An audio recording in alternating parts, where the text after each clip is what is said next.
Choo choo! Welcome to another Desk of Lady Ada, where I'm the engineer, not the train engineer, but electrical engineer.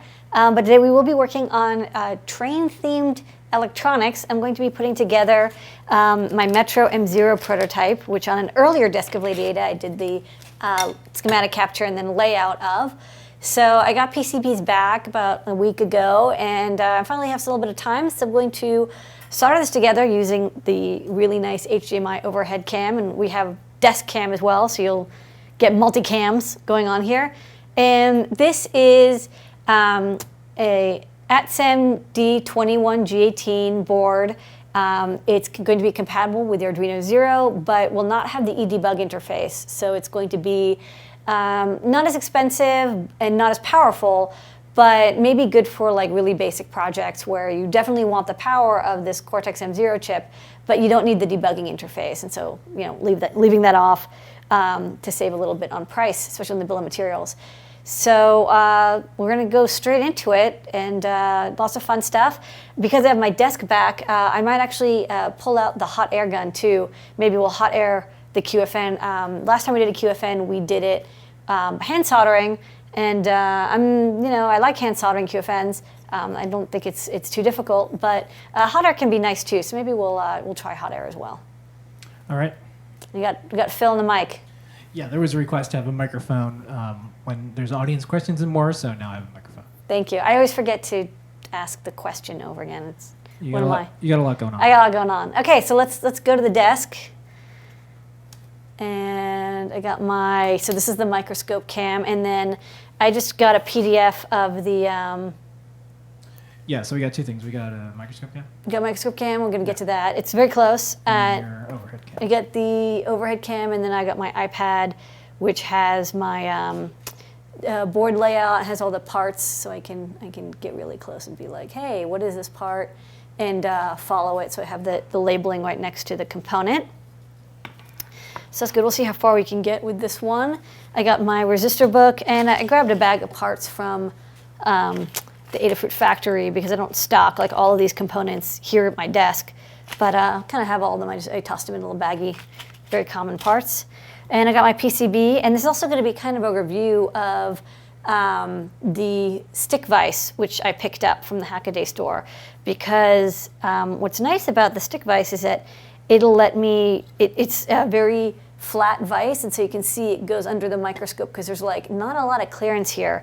So when before I would use like my Panavise, and it's a lot taller. It's just tougher to maneuver. You have to do a lot more tilting because it's literally just taller from the desk.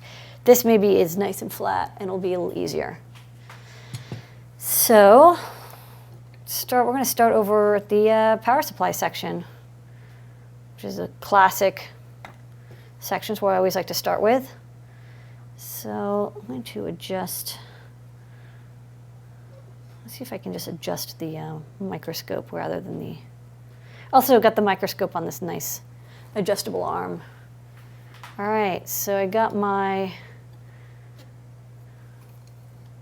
Let's see if I can twist this back. I think that's good enough. Okay, so I got my Hacko. I'm going to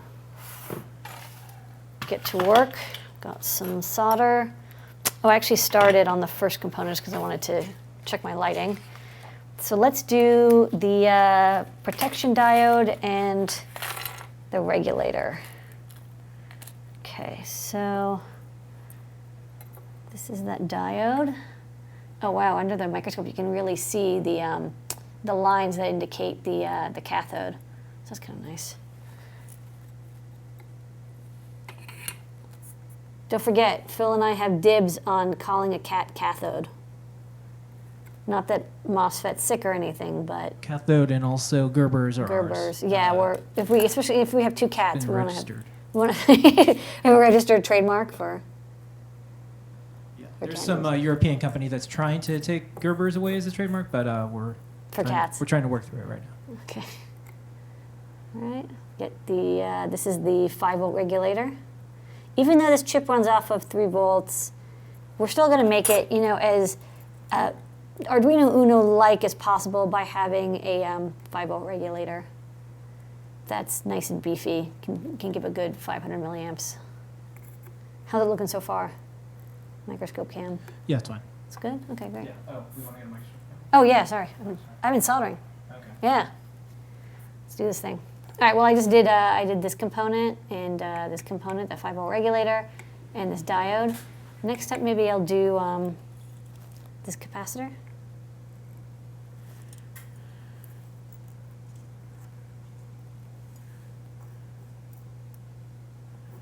Get the polarity right.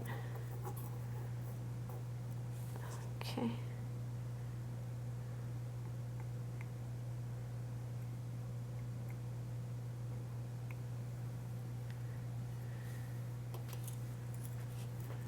Do the other side. While I'm at it, I'll do this capacitor as well. You'll notice that I use a larger footprint for these capacitors than necessary. That's because I like to have, especially when prototyping, I like to, you know, in case I need a larger capacitor, just bump up one size. So I think these are like 5 millimeters, and I put the package down for like 6.5 millimeters. Okay, so that's good. Let's go down and do, let's do the switch transistor and resistor, and this is a 10K. Grab it from my book.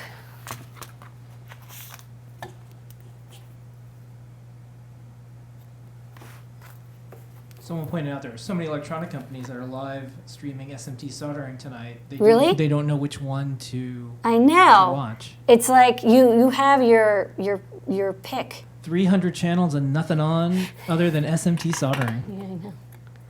Okay, looking good. Well, thank you everyone for joining us tonight. You do have a lot of choices for live SMT soldering, and we're glad you're with us. I just want to get his. What are you messing? You're messing. Someone asked. They made a statement. Well, you know what? I think this is actually kind of relaxing, probably to watch. It's relaxing to do. You know what? I actually really like SMT soldering. It's like you're just chilling. It's here's a question. What diameter solder are you using?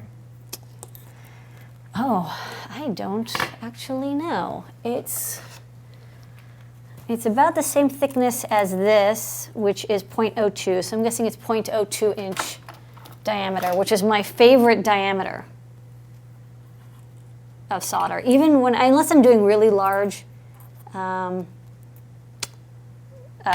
through-hole parts, I stick with 0.02. Okay, someone wanted to know what the temperature is. It's 21 degrees.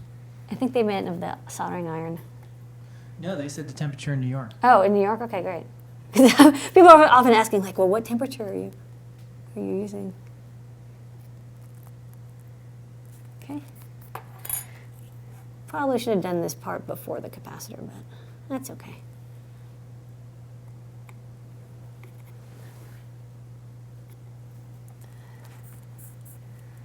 All right, and then I'll do this nice big jack. So one of the secrets of the stick vise that I've determined is you've got to put sticky legs on the bottom. So I have these rubber feet. There you go, you can see the rubber feet. Without the rubber feet, it really slips and slides around a lot, which is, you know, it's because it's made out of this, you know, really sweet aluminum base. Fortunately, it slips around a lot unless you have like something rubbery.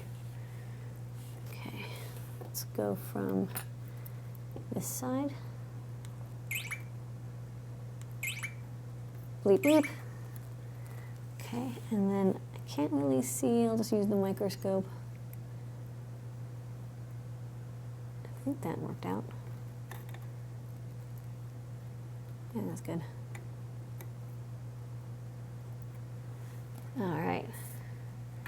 Sweet. Okay, now I'm going to try rotating. Let's see if I can rotate and then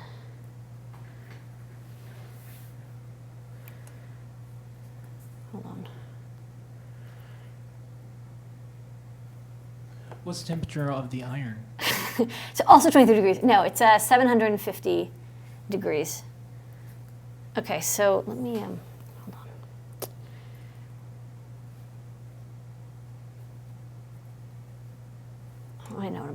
going to set it like this. And then, okay, so next step, let's do this on-off switch.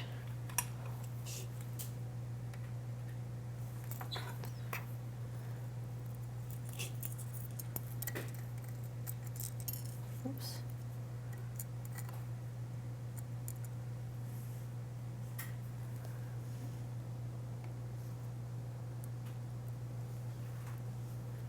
Okay. And get all the legs.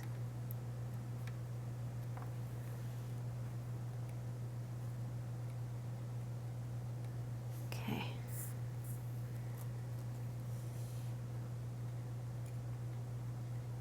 Okay, looks pretty good. We've got a bunch of LEDs.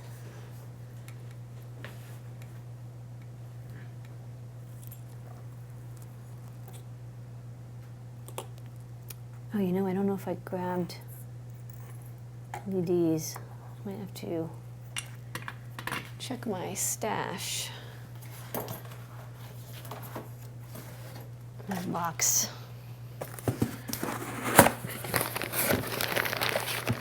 I don't have any LEDs.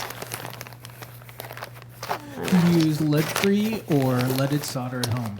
I am using leaded solder because at work we're lead-free, but I'm at home. Shoot, I did not bring any LEDs. I'll have to skip the LEDs. I could see if I have any 0603 LEDs. I don't think I do though.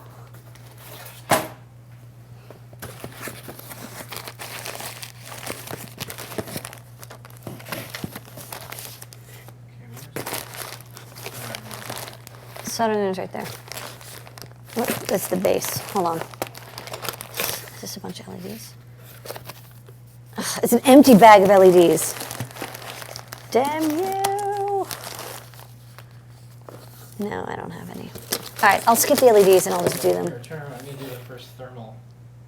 Okay, wait. Yeah, turn around. Okay, so you're right there. Okay, hold still. This is a thermal camera?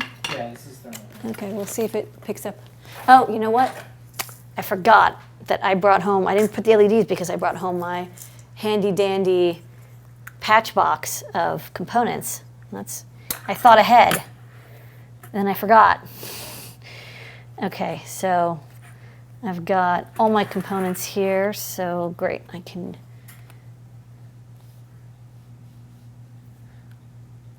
Let's see. So on LED is going to be green. Let's get a green LED. And then we're going to have a red LED for this one over here. And then did I bring any yellow LEDs? No, I didn't. I'll just use green and red. I'm going to switch to the overhead real quick. Yeah, sure. And can you hold this camera up just in front of the camera? So this is on Twitter right now, so I took a photo. Okay, so. Yeah, so you can see that. So this is the soldering iron. Yeah, and I think if you. Hot. Yeah. And you can see how hot. Yeah, if you tap the screen, I think it'll do temperature, like it'll say what temperature or something. Oh, what temperature? Okay, let's see. I've never seen anyone do that before, so I figured. I want to do this in a safe way, and it's. Oh no, I just turned the ring around. I'm trying to, but I tap the screen. It doesn't say the temperature. Yeah, I think you have to put it in a different mode. Okay. Yeah, I don't know. Okay. Let's see what's going on this. Yeah, I mean, it's pretty much the hottest thing is just this iron. This iron is super hot. Yeah. Okay. The base is really hot too, as is the screen. Yeah, I can see it. The screen is toasty. I think there's a mode where it.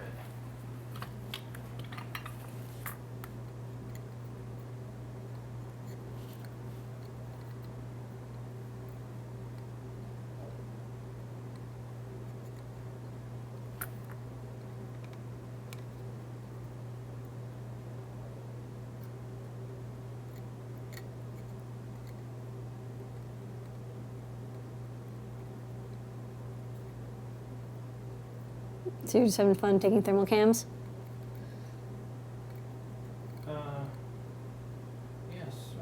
Is it not working? Well, oh, here we go. All right, great. Yeah, if you want to show, you can show the temperature now. Here. Okay, hold on. In this mode. Okay, so now, oh, sorry.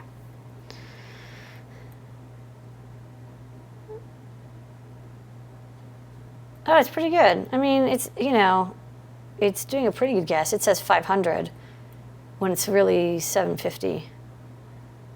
But it's getting close. It's like 550 or so, 600. Okay, hot. But the base, even though it looks hot, it's actually not hotter than 100 degrees. Yeah. Yeah, hot. Okay. Don't touch. All right. Okay. Hopefully that was educational. Yeah. All right, so I don't know. Someone should do that. Beat that. Thermal cams.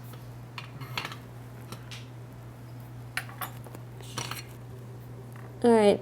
I'm going off on these LEDs. Okay, I gotta go to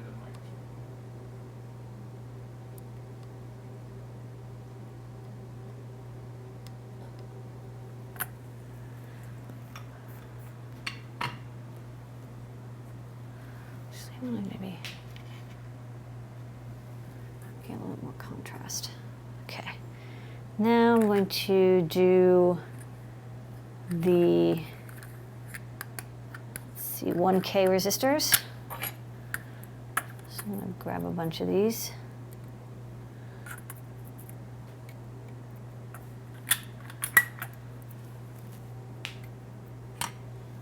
What's the best way to learn SMT without destroying an expensive kit?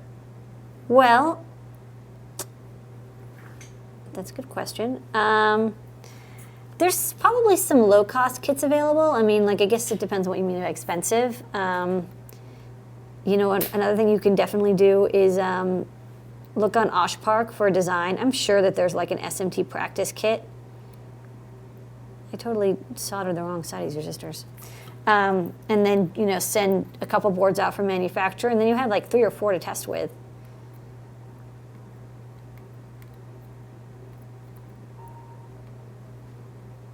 Like, especially if you can find one with like 1206 resistors and capacitors, that's a good way to start.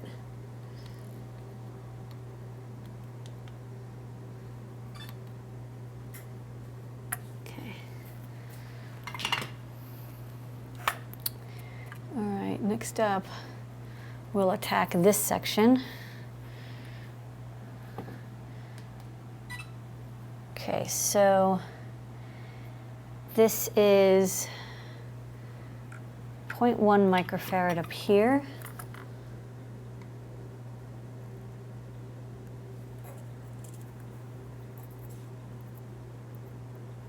Put that down.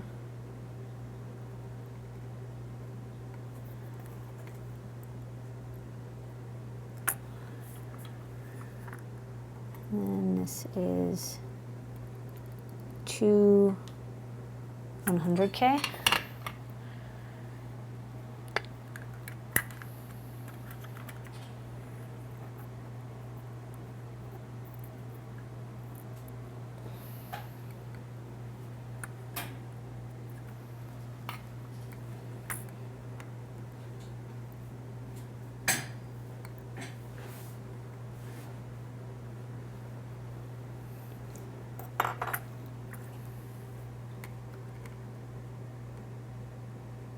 Focus the microscope a little bit. I mean, isn't it? Just want to see if we can get any better. Back the other way. Yeah, that's good. I think, yeah. Yeah. Okay, that's good. This microscope, it's like tough to get it both focused and well lit, I have noticed. Okay, next up we have another P-channel FET. This is, I think, this is the switch that switches between, this is the transistor that switches between USB and DC power. All right, I'll answer this one. Someone says, why don't you just use a solder reflow oven? Because we're home. You know what, at work I do, but... yeah, at work we do. At work I do, but...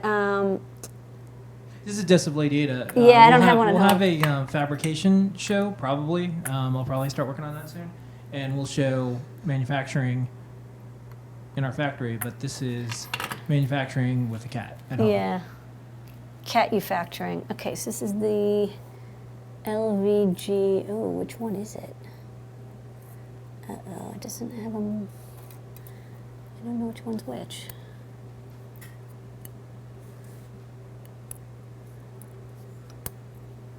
Let's see, it's 74 LVC 1G 125.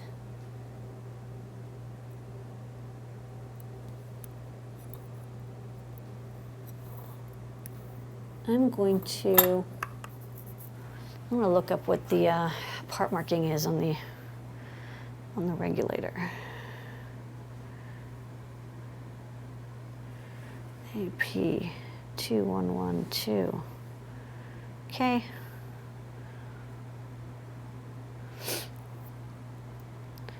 Hopefully it has part markings.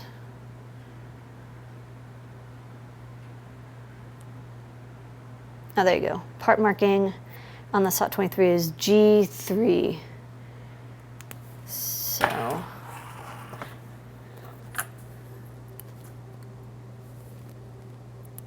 okay, so given that, then the G3, this is the 3.3 volt regulator. Hey, come back here. So I'm gonna put that next to where it goes. And this SOT 23, well, it makes sense because it's a 25 in it. This is the 125. Check your part markings.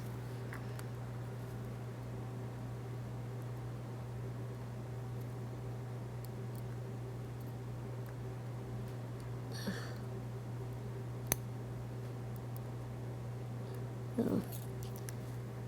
Close enough. I'll clean that up.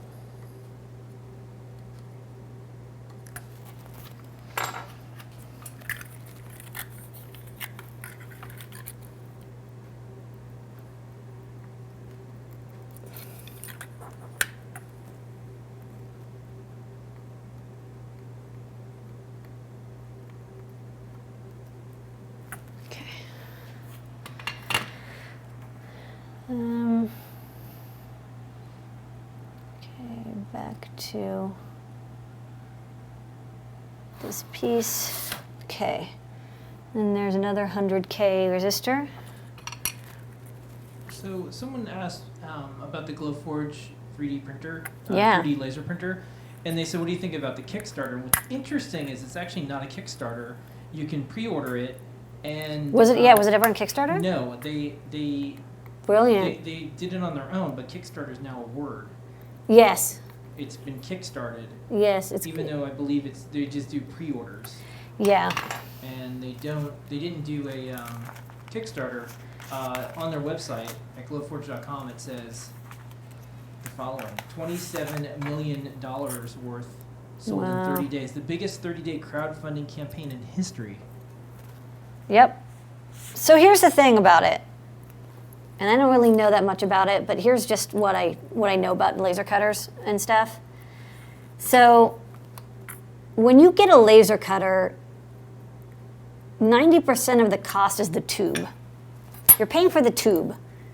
Like the gantry, the control, all that stuff is pretty cheap. What you're really paying for is this tube filled with gas.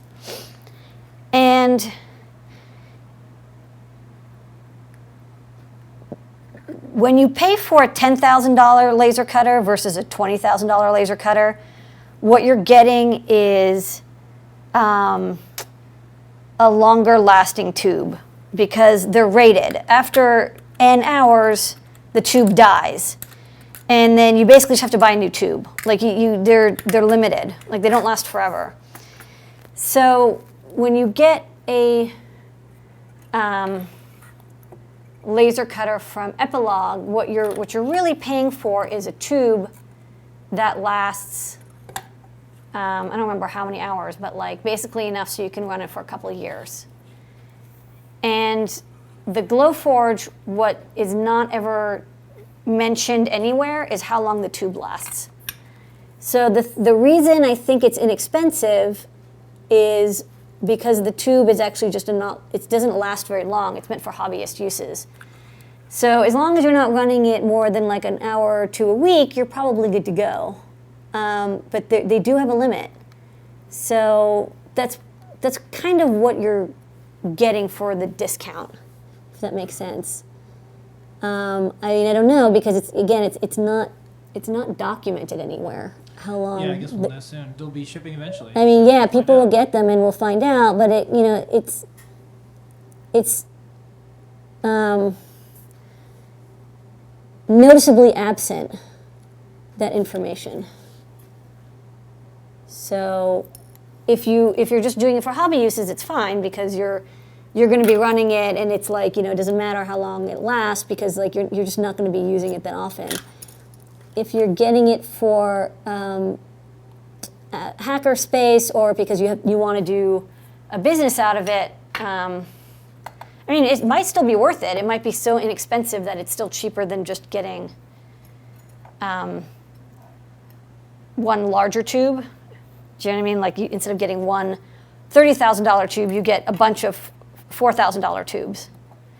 But pretty much you pay for the tube. I know, because eventually our laser at Adafruit, Yeah, we had to get a new tube. it died. I mean, eventually it stopped. It gets weaker and weaker and weaker, and then it really goes from like 20 watts and down, and eventually it's down to like 3 watts, and you're like, I can't actually do anything with this. And eventually it stops even firing, and that's when you have to go get a new tube.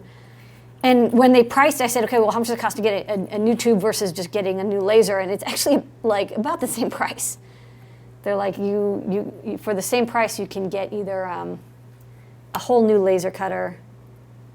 I mean, it was maybe like $1,000, $2,000 difference between getting a new laser cutter and just getting a new tube.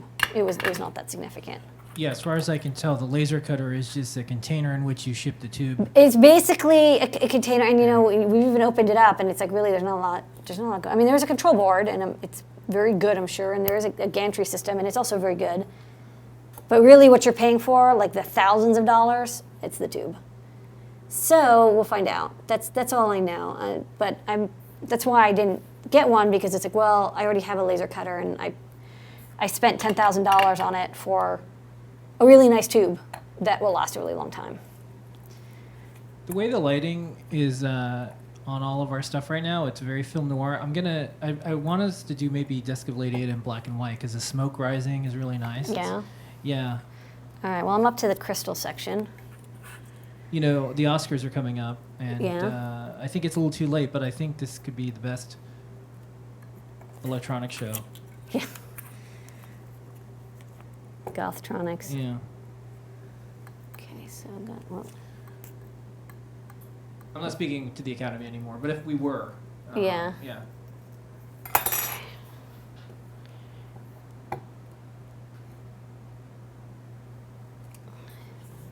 I'm gonna zoom. Hold on. Focus. Okay.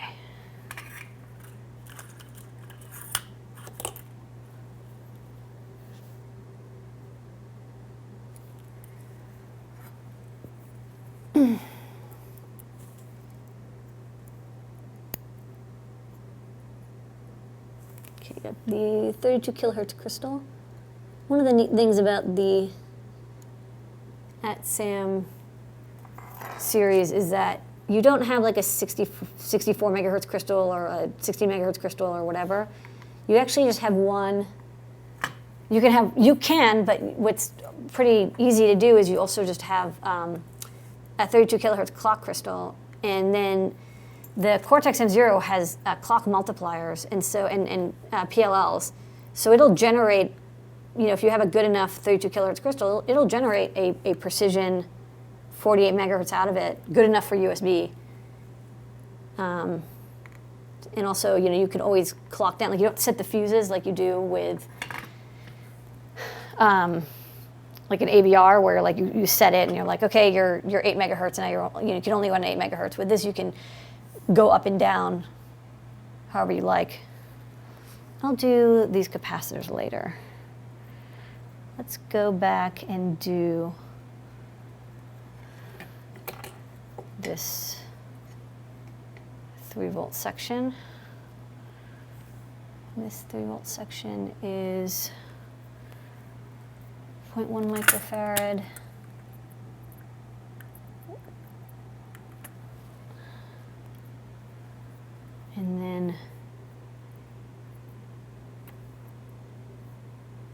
10 microfarad.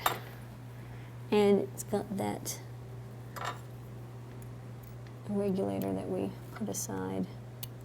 Oops. There you go.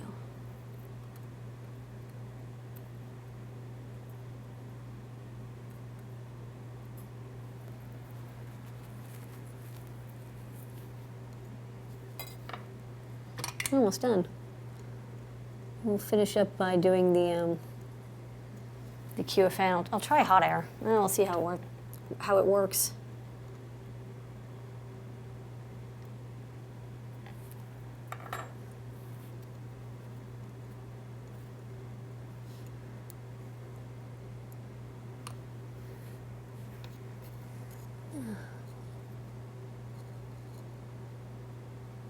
Okay, this is really hard to do. Oh man, I gave up.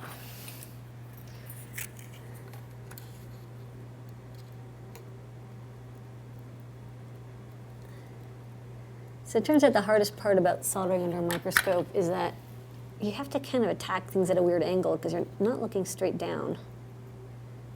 So like I can't actually see what I'm doing. I think I'm... And you also don't want to melt the microscope. Okay. Oh, I don't think anything melted. Uh-oh, I think something melted.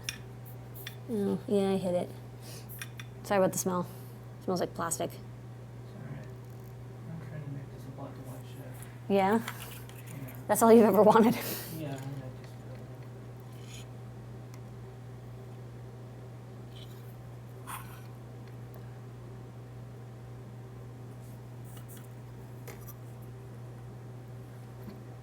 Alright, so now it's like a design door. Oh, you added a filter effect? Yeah. I mean, it's muted. Yeah, I mean, that's SEPA tone up there. Oh, that's what you do, just But now it's desaturate. black and white, because Metro is black and white, you can't even tell. Yeah, and like you can barely tell. Yeah.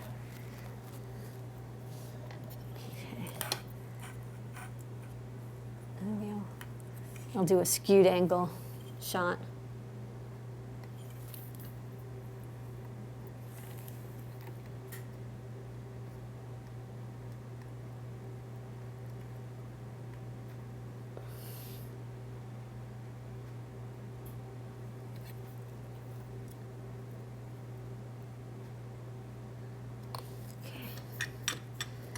All right, so the only things left are, I got some ferrites and I've got some, I've got these, oh yeah, these are 22 ohms. You know your electronics are good when you switch the camera to black and white and no one notices because the boards look so good black and white. This is like Indiana Jones, if you watch it in black and white, it's really good.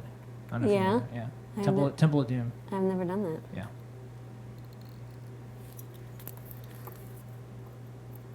Every board layout is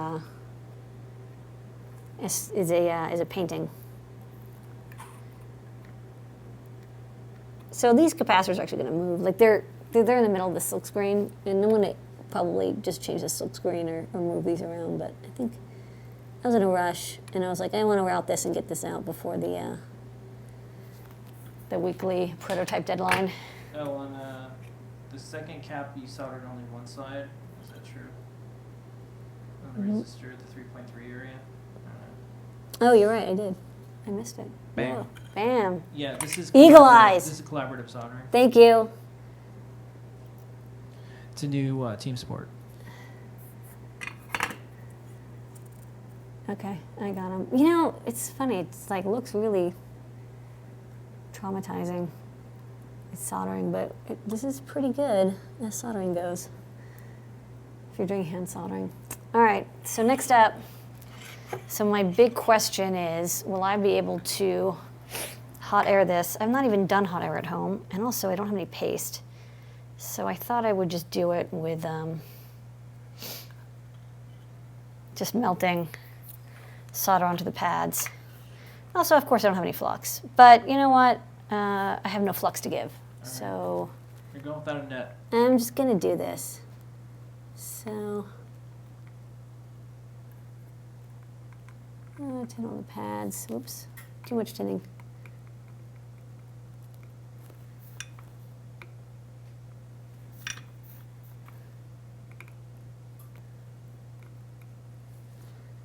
A little bit of a tinning party.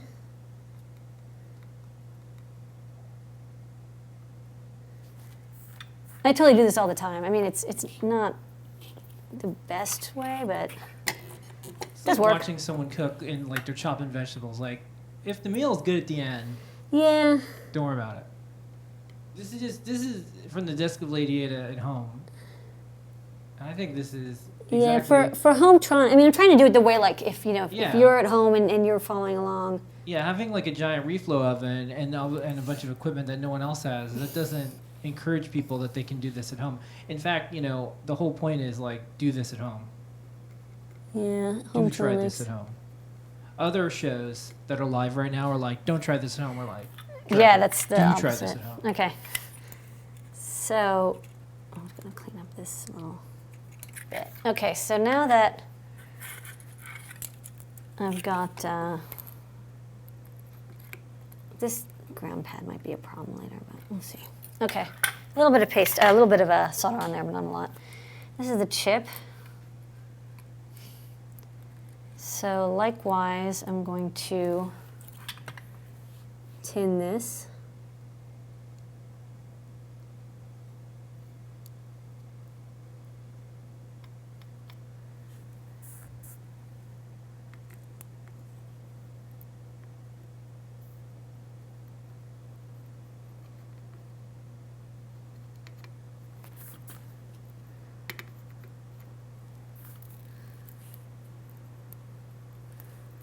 Oh, come back here.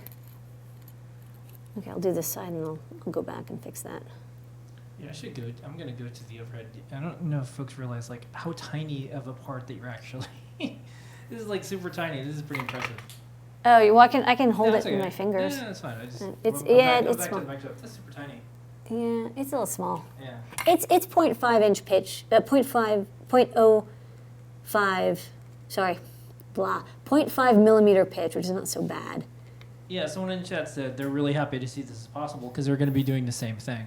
Yeah, it is possible, but I don't want to make any promises because I've not done this with my home equipment. Usually I have a Metcal at work. I'm going to just clean this. Okay. So after you've tinned all the pads, really make sure that they're all tinned. You just want to get a little bit of solder on there because this is how you're going to, I mean, you can also work it up by hand afterwards. All right, so flip it over, and align it, and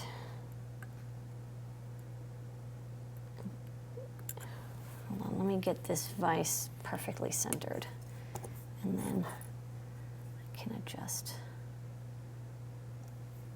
this. Hold on, get into focus. Okay, so I'll blow around a little bit, but get the chip centered. And it's a little tacky. It doesn't have to be perfect, by the way, because I'll show you, you push it a little bit when you solder it. Next step, you get your hot air. And make some room. Make room. Let me get my thermal foam. You'll totally want to get your thermal party on for this. Although, hold on, where's my nozzles? I have not used this in a while, so. And I also am short. I can't see. Yeah, although this is kind of the right nozzle. Maybe I'll just go with this. Okay, so you've got hot air. Turn it on. Keep the air low. And, I don't know if there's like a perfect temperature for hot air. But I go with like 270 to 300 degrees. I mean, in theory, if you reflow it, it peaks at 240, but this is blowing the air, and the air doesn't really sit so much, so you can, I think, go a little bit higher. So I'm going to bump this up a little bit. And despite these hot air stations being very low cost, they're actually pretty good. And then you just hot air this for a bit. I don't know if I'm going to be able to really get some good hot air action here, because usually I blow from the top, but the microscope is there, so we'll see. Okay. I might do overhead cam rather than microscope cam, because I don't want to melt my microscope. Maybe another option is,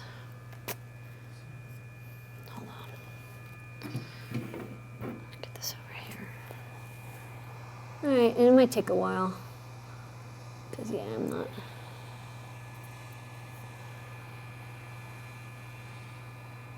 I can only really get to it from one side.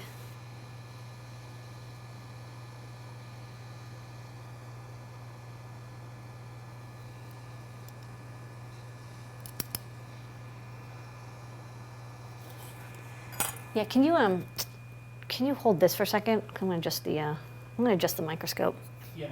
if you don't mind. No. Just hold it safely.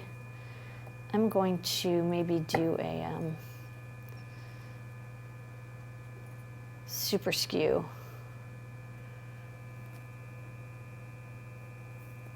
Maybe if I skew it like this. Yeah, I'm focused. Okay, and then now I can. Ooh, that's a lot better.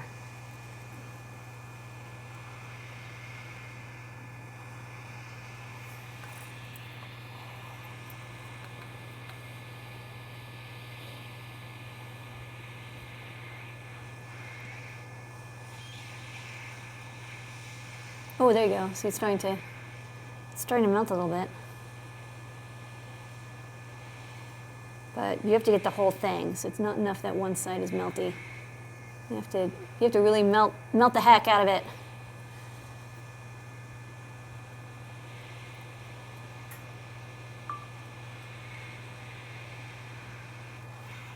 Oops, sorry.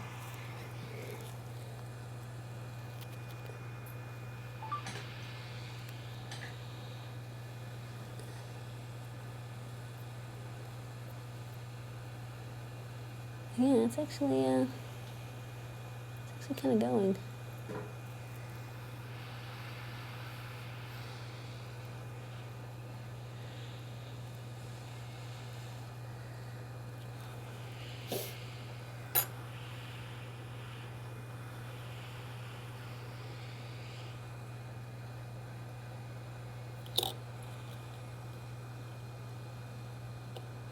Yeah, I can see it's melting the solder, so I know it's heating up in there.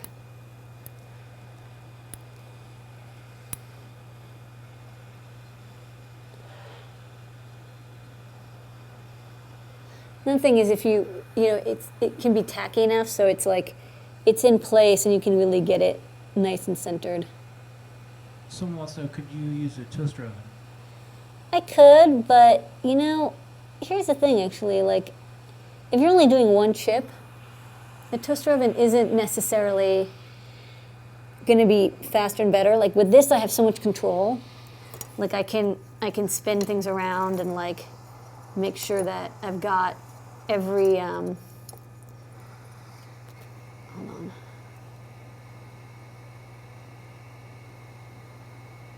I can make sure that I've got every side really taken care of.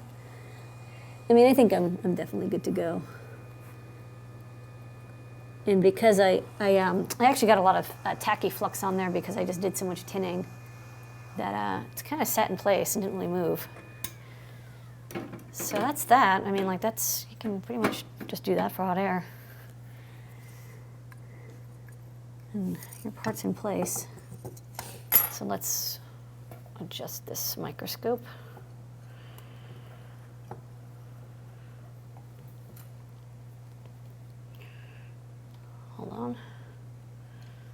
adjusting.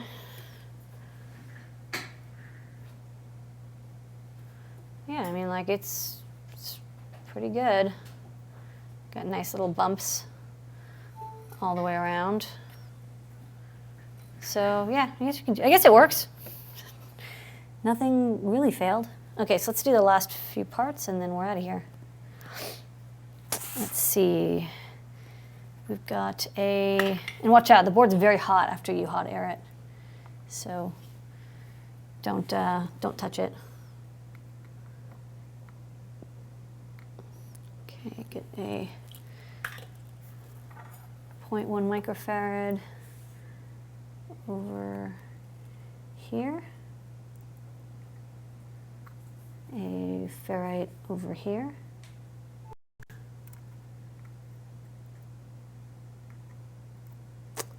See, everything's really hot. Doesn't want to stay. Oh.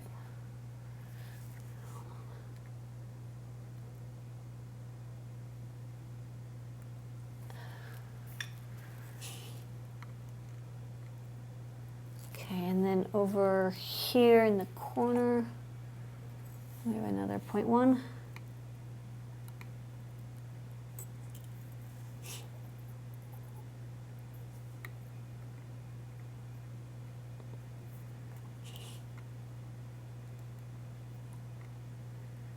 Okay, and that's it. I think there's one last ferrite over here.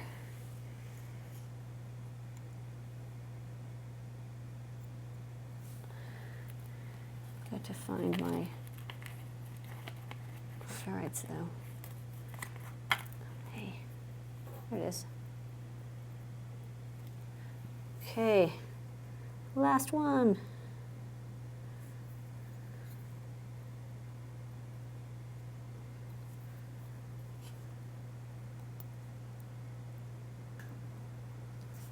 I totally did predator vision. What's predator vision? When everything's in thermal, it was really cool. Oh, that's cool. You'll see it on These the are back do end. not place. I'm not going to place these. Those are 22 ohm resistors that I thought were needed for the data lines, but it turns out that they're not. So leave those out. Sorry, not 22 ohm. These are the 47 picofarad capacitors to ground that are not necessary. So I'm leaving those out. Could always put them back in if I need them.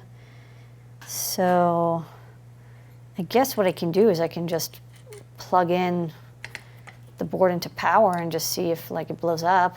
You want to do that? Like nothing's gonna work because it's not programmed. Well, yeah. Let's let's do that and then. Yeah, you're 12 out. volts. Yeah, It's, that's it. So 12 volts. It's 50 Oh, minutes. there you go. On. All right, nothing's on fire. Yeah, everything looks okay. Sweet. All right. It's assembled. So Okay. Was that it? that's it. Yeah, all I have to do now is what? All I have to do now is there's the SWD pins on here, so I'm going to connect that to my J-Link, and I'm going to program in a bootloader, so that way when I connect over USB, I can program it directly. Also, there's a couple pads. Oh man, yeah. All right. We're gonna This answer one the chip I question did, and I then gotta we're out redo. of there. Yeah. Here's the question. Lita, you probably know, why do some PCBs have what look like to be a copper peg in some spots? It looks like a via, but it's solid and it doesn't seem connected to anything. Optical pick and place? Question mark. Yeah, I think you're talking about a fiducial. So if you go to the overhead, I can show it to you. Which one? This is the microscope cam. Microscope? Yeah, microscope cam. So this here is a fiducial. So there's one here, and then there's one in the opposite corner of the board. And these little dots are used for optical inspection. And what you do is you clear out some mask around it. So this is very shiny and reflective. And then when the pick and place is trying to locate where it is, it uses these as homing dots. and it shines a light and looks at the reflection, and that's why you don't have any mask around it, because you want the reflection to just be the matte around and shiny in the middle. And the reason it doesn't use the silk screen is the silk screen is not as precise as the copper layer. The copper layer is done in a higher quality photoresist method, like a much higher precision. Like you can see that the silk screen is kind of like, it's a little bumpy, like it's not, like it's a little jaggy here, and it's not like super clear. But when you have traces, the traces are like, they're going to be really, really good. So when you have the homing dots in the copper layer, you have a much higher precision location. And you have one in each corner. Usually you have at least two. 3 is good. More than 3 is not necessary. Like if you have more than 3 is good because it lets you rotate, you tell if the board's rotated. But having more than that, I don't. Modern machines don't really need it, as far as I can tell. Maybe if you have a very, very high precision component placement, like a 0.4 millimeter BGA, you would have fiducial dots near it, so it could home itself again before it places that part. But I don't know. I think I just put 2 on opposite sides, and it's working out so pretty good so far. Okay, and with that is the desk of Lady Ada. Yay! Good work. Soldered.